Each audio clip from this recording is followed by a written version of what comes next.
स्मरणीय। सदगुरुदेव श्री सुखदेव भगवान जी राजा परीक्षित से कहते हैं कि राजन, भगवान गोविंद जी उत्तरा के गर्भ की रक्षा करके और पुनः द्वारका की तरफ प्रस्थान करने जा रहे थे कि माता कुंती आकर उनके चरणों में प्रणाम करते हुए कहती हैं कि हे गोविंद, जब हमारे दुख के दिन थे तो आप हर पल हर क्षण हम लोगों की सहायता किए, हम लोगों की रक्षा किए। कौरवों ने अनेकों प्रकार से हमारे पुत्रों को मारने का प्रयत्न किया, तो आपने उस समय हमारे पुत्रों की रक्षा किया। अब जब सुख के दिन आए तो आप हमें छोड़कर जा रहे हो। भगवान ने कहा, बुआ, जब व्यक्ति सुखी होता है ना तो मैं उससे दूर हो जाता हूं, लेकिन हे मैया, आपके अंतरात्मा में जो भक्ति भाव विराजमान है उसको देखकर मैं बड़ा ही प्रसन्नचित्त रहता हूं। सो इसलिए जाने के पहले बुआ, मैं आपको कुछ देना चाहता हूं, आप मुझसे मांगो। कुंती बुआ ने कहा कि हे गोविंद, अगर तू देना ही चाह रहा है तो मुझे केवल दुख ही दे, जीवन में मुझे केवल दुख ही दुख मिले। बोलो जय श्री कृष्ण। भगवान की आंखों में आंसू आ गए। बुआ, यह क्या कर रही हो तुम?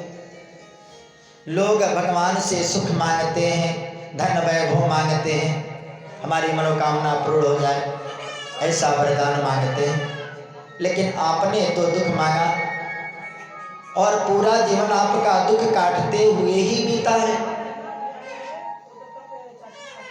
भगवान की बात को सुनकर कुंती बुआ कहने लगी कि हे गोविंद, आप ही ने तो अभी कहा है कि जब व्यक्ति सुखी होता है तो मैं इससे दूर हो जाता हूं।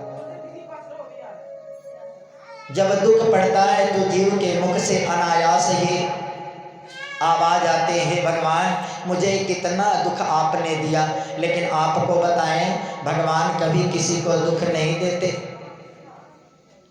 हमारे कर्म ही हमें अपने जीवन में सुख और दुख दोनों ही प्रदान करते। बोलो जय श्री कृष्ण। अब पांचों भैया भगवान गोविंद के पास आए। भगवान को छोड़ने का किसी का मन नहीं कर रहा था। कुंती बुआ ने कहा कि गोविंद, बस एक दिन और तुम रुक जाओ। भगवान बुआ की बात को मानकर रुक गए। अपने कक्ष में बैठकर ध्यान मग्न में थे। उनके आंखों से अश्रुधारा बह रही थी। तब तक युधिष्ठिर भैया भगवान के पास पहुंचे।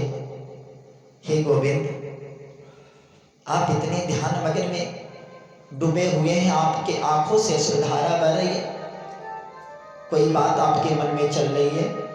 गोविंद ने कहा कि हाँ युधिष्ठिर भैया, मेरा एक भक्त जो बाणों की सैया पे युद्ध भूमि में पड़ा हुआ है वह मुझे याद कर रहा है, और कल मैं द्वारका जाने के पहले अपने उस भक्त से अवश्य मिलना चाहूंगा। प्रातः काल होगा।